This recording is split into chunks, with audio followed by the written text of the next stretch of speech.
লোকজন অ্যাম্বুলেন্স এগুলো আটকায় মানুষের জীবন বিপন্ন করে কথা কেন বলতে হবে? এই শিক্ষা কে দিয়েছে ডাক্তারদেরকে? আমি তো বুঝলাম না।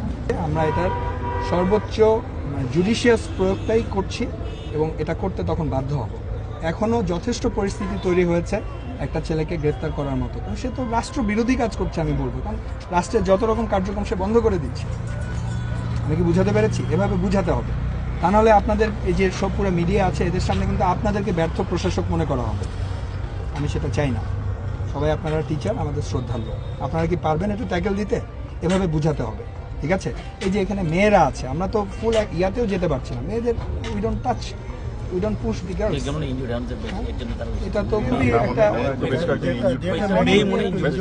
মেয়ে ইনজুর্ড হয়েছে তাদের জন্য, তারা নিজেরাই দাঁড়ায় থেকে এমনভাবে একজন একজনের গায়ের উপর দাঁড়িয়ে আছে, তারা সত্যি গিয়ে তারাই একজন একজনকে ধাক্কা দিয়ে ফেলে দিচ্ছে। কেন একটা মেয়েকে কেন রাস্তার সামনে দাঁড় করাতে হবে?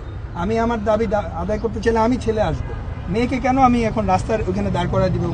সে তো ধাক্কা খেয়ে পড়ে গেলে তার দায়িত্ব কে নিবে? হ্যাঁ, ছেলে হিসেবে তো তার দায়িত্ব তার বোনকে প্রোটেক্ট করা। যাই হোক, আপনারা কি পারবেন ট্যাকেল দিতে?